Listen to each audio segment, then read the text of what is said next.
हर हर महादेव। श्री शिवाय नमस्तुभ्यम। श्री शिवाय नमस्तुभ्यम। श्री शिवाय नमस्तुभ्यम। श्री शिवाय नमस्तुभ्यम। श्री शिवाय नमस्तुभ्यम। श्री शिवाय नमस्तुभ्यम। श्री शिवाय नमस्तुभ्यम। श्री शिवाय नमस्तुभ्यम। श्री शिवाय नमस्तुभ्यम। श्री शिवाय नमस्तुभ्यम। श्री शिवाय नमस्तुभ्यम। श्री शिवाय नमस्तुभ्यम। श्री शिवाय नमस्तुभ्यम।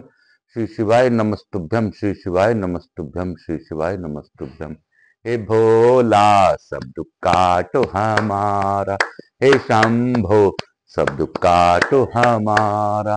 शिव शंकर जपूं तेरी माला, बाबा भोला जपूं तेरी माला के भोला सब दुख काटो हमारा।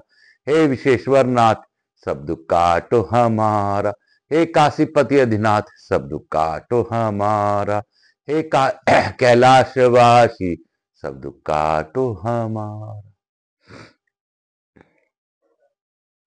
मैं प्रथम पूजदेव गणपति गणेश जी महाराज का आह्वान करता हूं तथा उनसे प्रार्थना करता हूं कि अवाइद समझ देवी देवताओं को आने का मार्ग दे तथा आप प्रसन्न होइए और प्रथम पूजता स्वीकार कीजिए। आप लंबोदर हैं, आप गजानंद हैं, आप विघ्नहर्ता हैं, आप गजमुख हैं, गणेश्वर हैं, आप गणों के नायक हैं, आप बुद्धि के दाता हैं और सभी सिद्धियां के दाता हैं। आप सभी सिद्धि को प्रदान करते हैं। हे नवनिधि के दाता, आप दया कीजिए और कृपा कीजिए। मैं आपको प्रसन्न करने के उपरांत प्रार्थना करता हूं कि आप अवाइद समझ देवी देवताओं से हमें आशीर्वाद दिलवाकर इस कथा को भावपूर्वक श्रवण कर आनंद मग्न होइए। काल हर दुख हर दारी धर कष्ट हर हर महादेव। यहाँ के स्थान देवता, वास्तु देवता, ग्राम देवता, क्षेत्रपाल देवता, समस्त देवी देवताओं का आह्वान करता हूं तथा उनसे प्रार्थना करता हूं कि इस कथा स्थल पर पधार कर आप इस कथा का भावपूर्वक श्रवण कर सभी लोगों को कृतार्थ करें। मैं स्कंद कुमार स्कंद देव को भी अनुरोध करता हूं कि आप पधार कर इस कथा का श्रवण कर हम लोग को आशीर्वाद प्रदान करें। मैं अपने भोलेनाथ मैया पार्वती को आग्रह पूर्वक निवेदन करता हूं कि आप इस कथा स्थल पर पधार कर कथा का श्रवण कर हम सभी लोगों को आशीर्वाद प्रदान करें, गौर बिंदोरा का आसन ग्रहण करें। और हे बाबा, जैसा कि आपने पूर्व नियोजित आज मुझे काशी बुलवाया है, हम लोग आज काशी आपके पास आ रहे हैं, तो काशी काशी शिव काशी मोक्ष नगरी काशी की जय। बाबा के आदेशानुसार, इच्छा अनुसार हम लोग कुंभ और काशी यात्रा के लिए आज प्रस्थान कर रहे हैं। तो बाबा की कृपा सभी पर बनी रहे और बाबा सदैव आप लोगों पर अपनी कृपा बनाते रहे।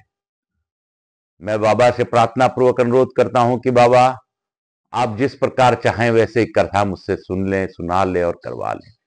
काल हर दुख हर दारी धर कष्ट हर हर महादेव। बोल बम का नारा है, बाबा एक सहारा है। बोलो बम, बोलो बम, बोलो बम। नाच के बम, गा के बम, बोल बम। यानी सब माचिस भूल गए थे तो बोलो बम, बोलो बम, बोलो बम, बोलो बम। बोल बम का नारा है, बाबा एक सहारा है। बोलो बम, मां बोलो बम। हम लोग ने कल पढ़ा था कि शिवरात्रि पर वहां का महान उत्सव देखने के लिए सब देशों के चारों वर्णों के लोग आए थे। स्त्री, बालक, वृद्ध तथा चारों आश्रमों के निवासी वहां आकर देवेश्वर शिव का दर्शन करके कृतकृत्यता को प्राप्त हुए। लौटते समय मार्ग में एक अद्भुत आश्चर्य की बात देखकर मैं परमानंद में निमग्न होकर कृतार्थ हो गया हूं। काशी काशी शिव काशी मोक्ष नगरी काशी की जय। हम लोग आज की कथा की ओर बढ़ेंगे। उससे पूर्व में आकाश रजड़िया बंसल गोत्र उमाशंकर नारायण देवी कांता रजड़िया पुत्र आचार्य संगीत कृष्ण जी महाराज सांवरिया बाबा मेरे गुरु, मैं उनसे गुरु आज्ञा लेकर इस कथा को आगे की ओर ले जाने की आज्ञा चाहता हूं। हे गुरुदेव, आप प्रसन्न होइए और मुझे आशीर्वाद प्रदान कीजिए। काल हर दुख हर दारी धर कष्ट हर हर महादेव। राजा ने पूछा, ब्राह्मण आपने मार्ग में कहा कौन सी आश्चर्य बात देखी है, वह मुझे भी बतलाइए। गौतम जी ने कहा, रोज राजन, गोकर्ण से आते समय एक स्थान दोपहर के समय मुझे एक स्वच्छ सरोवर दिखाई दिया। वहां जल पीकर मैंने रास्ते में की थकावट दूर की और घनी एवं शीतल छाया वाले बरगद के नीचे विश्राम किया। उसी समय थोड़ी दूर पर मैंने एक अंधी बूढ़ी एवं दुबली पतली चांडाली को देखा। उसका मुंह सूख गया था, उसने कुछ भी भोजन नहीं किया था और वह अनेक प्रकार के रोगों से पीड़ित थी। उसके सब अंगों में कोढ़ का घाव हो गया था तथा उसके बहुत से कीड़े पड़ गए थे। उसके कमर में पीप और रक्त से सना हुआ एक फटा पुराना वस्त्र लिपटा हुआ था। उसे उस दशा में देखकर मुझे बड़ी दया आई और उसके मृत्यु काल की प्रतीक्षा करता हुआ मैं क्षण भर वहीं बैठा रहा। इतने में ही भगवान शंकर के पार्षदों द्वारा लाया जाता हुआ एक विमान देखा जो अपने किरणों से आकाश मार्ग को आलोकित कर रहा था। तब मैंने शीघ्र ही समीप जाकर आकाश में खड़े हुए उन शिवगणों से पूछा, आप लोगों को नमस्कार है, मैंने आप लोगों को पहचान लिया है। आप सभी महादेव जी के चरणों के सेवक हैं। आपने इस समय जो यहाँ आने का कष्ट उठाया है, यह आपकी यात्रा संपूर्ण लोगों की रक्षा के लिए हुई है। यह आप लोगों को कोई विनोद सूझा है? कृपा करके मुझे बतलाइए, आप यहाँ किस लिए पधारे हैं? शिव जी के दूत बोले, मुने, यह सामने जो बूढ़ी चंडाली मर रही है, इसी को ले जाने के लिए भगवान शिव ने हमें आदेश दिया है। यह सुनकर मैंने पूछा, अरे यह महापाप आत्मा घोर चांडाली इस दिव्य विमान पर बैठने की अधिकारिणी कैसे हो सकती है? यह तो जन्म से लेकर जीवन भर प्राय अपवित्रता में डूबी रही है, पाप मग्ना और एवं पाप का अनुगमन करने वाली है। इस दुराचारणी को आप लोग शिवलोक में क्यों ले जाना चाहते हैं? इसने कभी शिव जी का 5 अक्षर मंत्र नहीं जपा, शिव जी का पूजन नहीं किया और न कभी भी भगवान शंकर का ध्यान ही किया है। सत्संग से सदा दूर रहने वाली इस अत्यंत क्रोधी स्वभाव वाली स्त्री को आप लोग भगवान शिव के लोक में कैसे ले जाना चाहते हैं? और ईश्वर की इस लीला का रहस्य देहधारियों के समझ में आना कठिन है, जिसमें पापात्मा प्राणी भी दया करके परम पद में पहुंचाए जाते हैं। मेरा ऐसा कहने पर देवादिदेव भगवान शिव के दूत इस प्रकार बोले, महामते, यह कर्मों के परिपाक से प्राप्त होने वाली गति देखो, जो कि एक नीच से नीच नारी भी आज रोग शोक में रहित परम धाम पर आरूढ़ हो रही है। इसने पूर्व जन्म में अन्न दान आदि नहीं किया था, अतः भूख प्यास आदि क्लेशों से यह पीड़ित हो रही है। इसने जो मदिरा के नशे में अंधी होकर बड़ा भयंकर पाप कर डाला था, उसी के फल से यह जन्मांध हो गई। पूर्व जन्म में इसने जानबूझकर गाय के बछड़े को खाया था, इसलिए इस जन्म में यह अतिशय निंदित चांडाली हुई। उसके सदाचार का मार्ग त्याग कर पूर्व जन्म में वह विचार के मार्ग को अपनाया था, उसी अकथनीय पाप से इस जन्म में यह दुराचारणी और दुर्भाग्यवती हुई। विधवा होकर भी इसने दूसरे पति का आलिंगन किया। उसी महान पाप के कारण उसके शरीर में कोढ़ से बहुत से घाव हो गए हैं। उसने काम वेदना से व्याकुल होकर स्वेच्छा अनुसार शूद्र से रमन किया है। उस पाप के कारण इसे महारक्त पीप और कीड़ों से पीड़ित होना पड़ा है।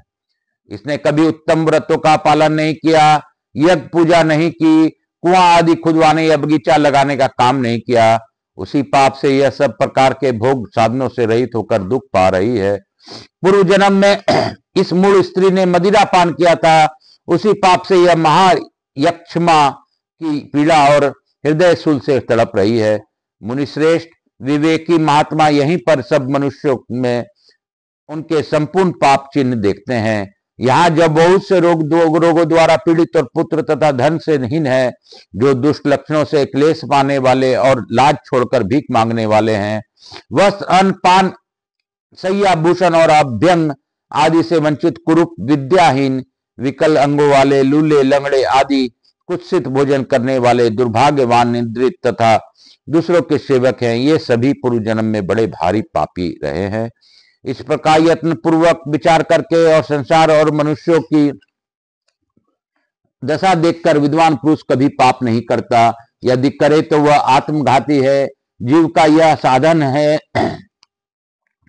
इसके द्वारा सदा शुभ कर्मों का ही सेवन करें।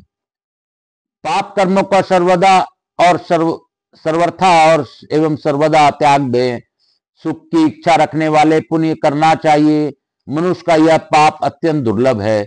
इसे पाकर जो कोई भी अपने हित चाहने वाले मानव एकमात्र भगवान शिव की शरण लेता है, एक चित होकर उन्हीं का ध्यान करता है, वह समस्त पातकों से तर जाता है। पहले इस दुराचारणी स्त्री के मुख से असावधानी में शिव जी का नाम उच्चारित हुआ है। श्री गोकर्ण क्षेत्र में शिवरात्रि को उपवास करके रात में इसने जागरण किया और शिव जी के मस्तक पर बिल पत्र चढ़ाया है। उसी का जो उत्तम फल है उसे यह भाव आज भोगने जा रही है। यह सब तुम अपनी आंखों देखते हो। गौतम जी कहते, राजन, इस प्रकार कहकर उन शिवदूतों ने उस चंडाली को योनि से जीव का खींचकर उसे दिव्य तेज से संपन्न कर दिया। तेज की राशि से उदासित हो उठी। तत्पश्चात शिव के दूतों ने प्रसन्न होकर उसे विमान पर बिठाया। वह परम उद्धार रूप और लावण्य से सुशोभित तथा दिव्य वस्त्र धारण करने वाली हो गई। उसके देह से सब और दिव्य सुगंध और दिव्य प्रकाश फैल रहे थे। वह विमान पर बैठे हुए शिव जी के चरणारविंदों का स्मरण कर रही थी। उसे वे पार्षद भगवान महादेव जी के समीप ले गए। उस समय सब लोकपाल आश्चर्यचकित होकर यह सब देख रहे थे। राजन, गिरजापति भगवान शंकर के प्रति लेश मात्र भक्ति का यह अत्यंत आश्चर्यजनक महात्म मैंने तुम्हें बतलाया है, जो समस्त पाप राशि का विनाश करने वाला है। राजा ने पूछा, भगवान परमेश्वर शिव का उत्तम लोक कैसा है? यदि आपकी मुझ पर दया हो है तो मुझे शिवलोक का लक्षण बतलाइए। गौतम जी बोले, ब्रह्मा और देवेश्वरों को लोकों में भी जो अत्यंत दुर्लभ आनंद है, वह जिस दिव्य धाम में नित्य निरंतर विद्यमान रहता है, वही परमेश्वर शिव का लोक है, जहां सब लोगों को लांग कर जाना होता है, जिसमें दिव्य प्रकाश स्थित है तथा वहां अविद्यामान में अंधकार का कहीं लेश मात्र भी संयोग नहीं है। वहां परमेश्वर शिव का लोक है, जहां काम को क्रोध, लोभ और मद आदि विकार निवास नहीं करते, जहां जन्म आदि अवस्थाएं नहीं प्राप्त होती, वह परमेश्वर शिव का लोक है। संपूर्ण वेदों का जो एकमात्र प्रधान क्षेत्र कहा जाता है, जिससे अधिक उत्तम वैभव कहीं नहीं है, वह परमेश्वर शिव का धाम है। वहां जाने के लिए योगी जन सदा आसन, प्राणायाम, प्रत्याहार और ध्यान आदि स्थानों से युक्त योग मार्ग का सहारा लेकर प्रयत्न करते रहते हैं। जो लोग भगवान शिव की भक्ति से परिपूर्ण है, वे ही उस दिव्य धाम में जाते हैं। जो भगवान शंकर की कथा सुनने और कहने में हर्ष का अनुभव करते हैं, केवल शांति में जिनकी स्थिति है, जो सब प्राणियों का कारण सहज और मोह रहित है, वे संसार चक्र से लांघकर भगवान शंकर के आनंदमय धाम को पाकर सुखी होते हैं। राजन, इस प्रकार तुम भी गोकर्ण क्षेत्र में भगवान शंकर के स्थान पर जाकर उनके दर्शन से समस्त पाप राशि का निवारण करो और कृतकृत्य हो जाओ। वहां सब समय में स्नान करके महाबल शिव की पूजा करो और शिव चतुर्दशी को एकाग्रता पूर्वक उपवास करके रात्रि में जागरण तथा बिल्वपत्र द्वारा भगवान शंकर का पूजन करो। इससे तुम सब पापों से मुक्त होकर शिवलोक को प्राप्त करोगे। ऐसा कहकर मुनिवर गौतम प्रसन्नता पूर्वक मिथिलापुरी को चले गए तथा राजा मित्र सह गोकर्ण क्षेत्र में आए। वहां महाबल नाम से प्रसिद्ध महादेव जी का दर्शन और पूजन करने से उनके समस्त पाप राशि धुल गई। उन्होंने भगवान शिव के परम धाम को प्राप्त कर लिया। जो मनुष्य भगवान शिव की इस मनोहर कथा को प्रतिदिन भक्ति पूर्वक सुनता अथवा सुनाता है, वह परम गति को प्राप्त होता है। बोलो शंकर भगवान की जय। काशी काशी शिव काशी, मोक्ष नगरी काशी की जय। हर हर महादेव। काल हर दुख हर, दारी धर कष्ट हर, हर हर महादेव। आज गुरु आज्ञा लेकर कथा यहीं पे विराम दूंगा। आज के इसी अध्याय के साथ मैं विराम देकर क्षमा प्रार्थी हूं कि आज से मैं तीर्थ यात्रा के लिए निकल रहा हूं, लेकिन फिर भी प्रयास करूंगा कि हर तीर्थ में एक रोज तो कथा जरूर करूं। फिर भी प्रभु इच्छा, जैसी मेरे भोलेनाथ की इच्छा होगी वही होगा। मैं तो चाह कर भी कुछ नहीं कर सकता। काल हर दुख हर, दारी धर कष्ट हर, हर हर महादेव। बोल बम का नारा है, बाबा एक सहारा है। हम लोग लघु आरती करेंगे और आज की कथा को यहीं पे विराम देंगे। बोलो बम बोल रे भैया बोलो बम, बोल बम बोल रे भैया बोल बम। बोल बम में संदेशा है, ब्रह्मा विष्णु महेश का है। काल हर दुख हर, दारी धर कष्ट हर, हर हर महादेव। कपूर गौरम करुणावतारम, संसार सारम भुजगेंद्रहारम, सदा वसंतम हृदयारविंदे, भवम भवानी सहितम नमामि। श्री राम जय राम, जय जय राम। श्री राम जय राम जय जय राम, श्री राम जय राम जय जय राम, प्रभु राम श्री राम जय राम जय जय राम। यहाँ के स्थान देवता, वास्तु देवता, ग्राम देवता, चित्पा देव, समस्त देवी देव, भोलेनाथ मैया पार्वती की जय। मातृ देवी व पितृदेव व सब पितृ देवताभ्याम नमो नमः, भक्तवत्सलाय नमो नमः, स्कंद पुराणाय नमो नमः। हर हर महादेव, काल हर दुखर दारिद्र हर शीतलीकरण अहम करिष्ये। हर हर महादेव, हर हर महादेव, शिव शंभो, बोल बम कपूर। हर हर महादेव, हर हर महादेव। श्री राम जय जय राम, हे मेरे राम प्रभु राम, श्री राम जय जय राम। मातृ देवी व पितृदेव व सर्व पितृ देवताभ्याम नमो नमः। हर हर महादेव।